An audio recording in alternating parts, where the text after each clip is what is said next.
کسی بھی عمل میں برکت اچھی نیت سے ہوتی ہے. اگر کوئی روزہ اس لیے رکھ رہا ہے، جیسے بہت سارے فائدے گنائے جاتے ہیں نا، روزہ رکھنے سے کینسر نہیں ہوتا، روزہ رکھنے سے جسم کے فاسد مادے ختم ہو جاتے ہیں، نکل جاتے ہیں، ڈاکٹرز بھی مشورہ دیتے ہیں مہینے میں ایک مرتبہ، ہفتے میں ایک مرتبہ باڈی کو فری چھوڑنا چاہیے. تو یہ تو جسمانی فائدے تو رکھے گئے ہیں، لیکن اگر تم روزہ اس نیت سے رکھ رہے ہو کہ میری باڈی صحیح ہوتی رہے، تو گویا کہ تم تو اپنی دنیاوی غرض سے روزہ رکھ رہے تھے. یہ فائدے تو ملنا ہی ملنا ہے، یہ فائدے یوں بھی ملیں گے اللہ تعالیٰ کی طرف سے آپ کو، لیکن نیت وہ نہیں. روزہ رکھنے کی نیت یہ ہو کہ میرا رب مجھ سے راضی ہو جائے اور مجھے رب تبارک و تعالیٰ کا خوف اور تقوی حاصل ہو جائے. نیت میں برکت ہے، اور جن کاموں کو آپ اچھی نیت سے کریں گے اسی طرح ان کاموں میں اثر بھی پیدا ہوگا. روزہ رکھنے سے پہلے آج نیت یہی کریں کہ مولا تعالیٰ یہ روزہ میرے تمام برے اعمال کے لیے کفارہ ہو جائے، یہ ڈھال بن جائے. جانتے ہیں آپ اپنے نفس امارہ کو روکنے کا سب سے بہترین آلہ بھوک ہے. بھوک، جتنا آدمی بھوک کے ذریعے سے اپنے نفس کو مار سکتا ہے دوسری کوئی چیز نہیں. آپ دیکھیں اس رمضان المبارک میں بہت ساری حلال چیزیں آپ کو حرام کر دی گئی ہیں، یعنی سحری سے لے کر افطاری تک. میں یہ نہیں کہہ رہا کہ شراب پینا حرام ہے، نشہ کرنا حرام ہے، وہ تو پوری زندگی بھر حرام ہے. لیکن آپ کو چاول روٹی تو حلال ہے نا، سبزے سیب پھل فروٹ تو حلال ہے، لیکن یہ حلال چیزیں بھی اللہ نے آپ پر حرام رکھی ہیں، روزے کے عالم میں نہیں کھا سکتے. سحری سے لے کر افطار تک یہ حلال لقمے، پانی تو حلال ہے، پاک ہے، لیکن آپ کے لیے روزے کے عالم میں حرام ہے. اسی طرح شادی شدہ مرد اپنی عورت کے ساتھ زندگی بھر کبھی بھی جمع کر سکتا ہے، رات میں سو سکتا ہے، لیکن حالت روزہ میں وہ حلال کام بھی حرام ہے. حلال کام بھی حرام ہے، اپنی عورت سے جمع کرنا حالت روزہ میں کیوں روکا گیا؟ کھانا پینا بھی حلال تھا، عورتوں کے ساتھ شباشی بھی حلال تھی، لیکن روزے کے عالم میں ان حلال چیزوں کو روکا گیا. تو آپ سوچ سکتے ہیں اس چیز کو، سوچ سکتے. وجہ یہ ہے کہ حلال چیزوں سے آپ کو روک کر بڑے حرام چیزوں سے بچانا مقصود ہے. آج اگر اپنے آپ میں اتنا کنٹرول کر لے جاؤ کہ چند حلال چیزوں سے دن بھر بچ سکتے ہو، انشاءاللہ رمضان کے بعد بڑی حرام چیزوں سے بھی اللہ آپ کو محفوظ رکھے گا. میرے عزیزو، برا ہے ان لوگوں کا جن کو میرے آقا صلی اللہ تعالیٰ علیہ وسلم نے دعائے ہلاکت فرمائی ہو. اس سے بدنصیب کوئی ہو سکتا ہے جن کے لیے رسول رحمت صلی اللہ تعالیٰ علیہ وسلم کی دعائے ہلاکت ہوئی ہو؟ حضور صلی اللہ تعالیٰ علیہ وسلم ایک دن مسجد نبوی شریف میں تشریف لے جا رہے تھے. منبر پر آپ نے قدم رکھا، آمین کہا، پھر دوسرے زینے پر قدم رکھا، آمین کہا، تیسرے زینے پر قدم رکھا، آمین کہا. خطبہ مکمل کیا، صحابہ نے پوچھا یا رسول اللہ صلی اللہ علیہ وسلم ہر زینے پر آپ قدم رکھتے ہوئے آمین کس لیے کہہ رہے تھے؟ سنو، رسول پاک صلی اللہ علیہ وسلم ارشاد فرماتے ہیں کہ میں جب پہلے زینے پر قدم رکھا تو سید الملائکہ جبرائیل امین آئے اور دعا کرنے لگے. کیا دعا کیا؟ یوں کہا، یا رسول اللہ صلی اللہ علیہ وسلم وہ شخص ہلاک و برباد ہو جائے جو آپ کا نام سنے اور پھر اس کے بعد درود نہ بھیجے. حضور فرماتے میں نے آمین کہا. حضور کا نام سنتے ہی آپ کی زبانوں پر درود آ جانا چاہیے. اللہم صلی علی سیدنا محمد وآلہ وصحبہ وبارک وسلم. میرے آقا فرماتے ہیں دوسرے زینے پر قدم رکھا تو جبرائیل امین نے یوں کہا، یا رسول اللہ صلی اللہ علیہ وسلم وہ شخص ہلاک و برباد ہو جائے جو زندگی میں اپنے ماں اور باپ میں سے کسی ایک کے بڑھاپے کو پایا اور ان کی خدمت کر کے جنت نہیں حاصل کر سکا بلکہ ان کو ایسے ہی چھوڑے رکھا، ایسا شخص برباد ہو جائے. حضور فرماتے میں نے آمین کہا. پھر جبرائیل امین نے کہا تیسرے زینے پر قدم رکھتے ہی.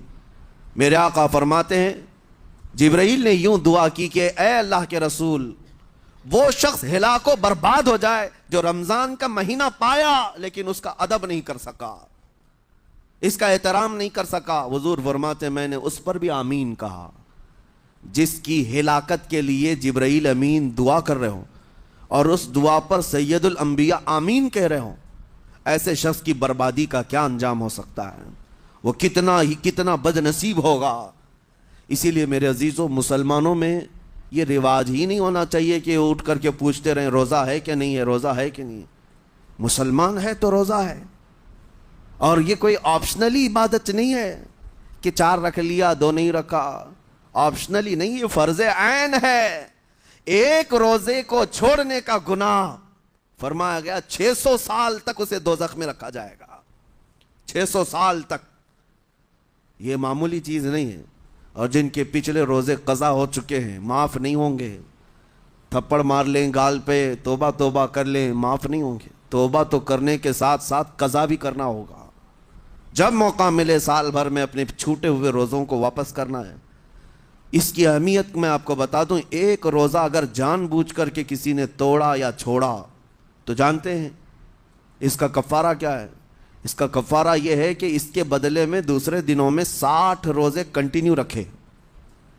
رمضان کا ایک روزہ پورا کرنے کے لیے 60 روزے رکھنے پڑ جائیں گے۔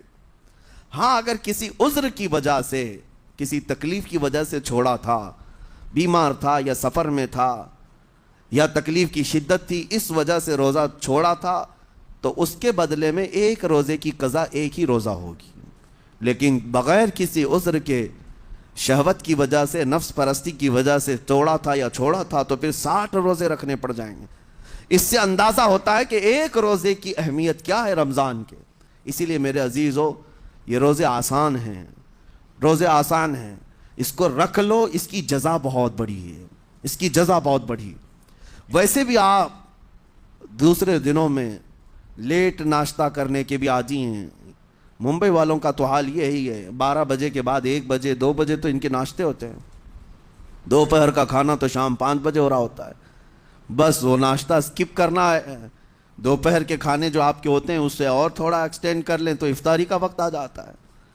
کوئی بہت بڑی دقت کی بات نہیں، کوئی بہت بڑے بوجھ کی بات نہیں، آسان ہے۔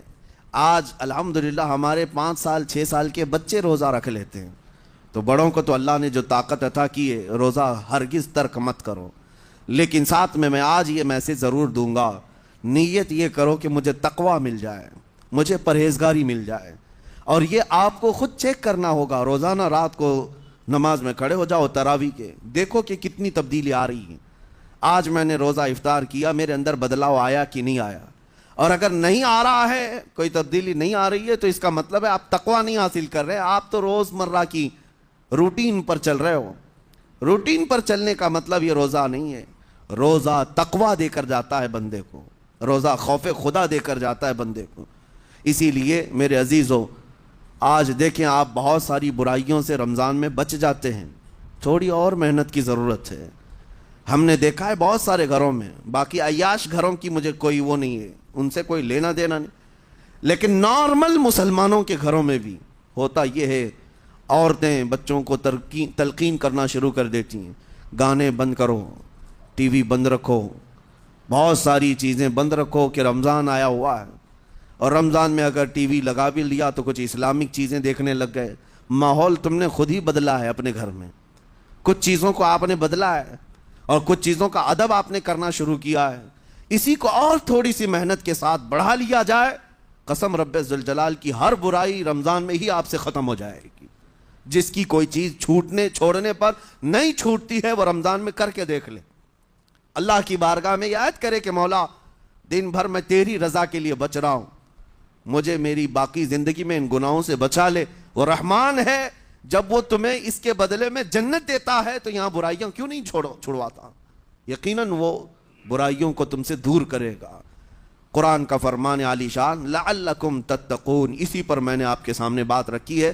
روزے اس لیے فرض کیے گئے ہیں تاکہ تمہیں تقویٰ مل جائے، پرہیزگاری مل جائے۔ بعض لوگوں کو دیکھا گیا ہے رمضان المبارکہ میں بھی وہ اپنی بری حرکات سے باز نہیں آئے، ان کی روٹین ویسی ہی جاری رہی، نعوذ باللہ نظروں کی خطائیں بھی باقی رہیں۔ اور سب سے بری چیز یہ ہے کہ رمضان میں شیطان کی نیابت اگر کوئی کر رہا ہوتا ہے تو تمہارا یہ موبائل فون ہے۔ اکثر لوگ یہ سمجھتے ہیں کہ اس موبائل فون کو ہم استعمال کرتے ہیں تاکہ ٹائم پاس ہو جائے، روزہ کا وقت قریب آ جائے۔ اس ٹائم پاس کے چکر میں تم کیا کیا دیکھتے رہ جاتے ہو اور کہاں تک یہ چیزیں پہنچاتی ہیں تمہیں اندازہ بھی نہیں ہوتا، احساس بھی نہیں ہوتا، تو تمہاری رہی صحیح عبادت کو بھی یہ ہضم کر جاتا ہے، کھا جاتا ہے۔ اس کے استعمال پر اگر کنٹرول ہے تو خوب استعمال کرو، لیکن کنٹرول نہیں ہے تو اے نوجوانوں اس کا بھی روزہ رکھو، اس انٹرنیٹ کی بلاؤں سے محفوظ ہو جاؤ۔ اس لیے کہ بہتوں کو میں نے دیکھا ہے ان کے دن بھر اور رات بھر رمضان میں سوشل نیٹ ورکس پر مصروفیت ویسی کی ویسی ہے جیسے دوسرے دنوں میں تھی۔ وہ رات بھر چیٹنگ میں بھی مصروف ہیں، ایک دوسرے کو ادھر ادھر بھیجنے میں بھی مصروف ہیں، ساری چیزیں جوں کی توں چل رہی ہیں۔ تو تمہارے موبائل نے تمہیں تقوی سے بہت دور رکھا ہے، تمہیں رب تعالیٰ کے قریب ہونے نہیں دیتا۔ اپنے آپ کو بدل لو۔ ظاہر سی بات ہے یہ سخت چیز ہے، اگر کوشش کرو گے تو بچ جاؤ گے، اور تقوی اتنی آسانی سے تو نہیں ملتا۔ اپنے آپ کو سٹرگل کرو، انشاءاللہ العزیز دل پاک ہو جائے گا، پھر آپ کو اپنی زندگی کے اندر جو اجالے نظر آئیں گے وہ خود آپ محسوس کریں گے، آپ محسوس کریں گے۔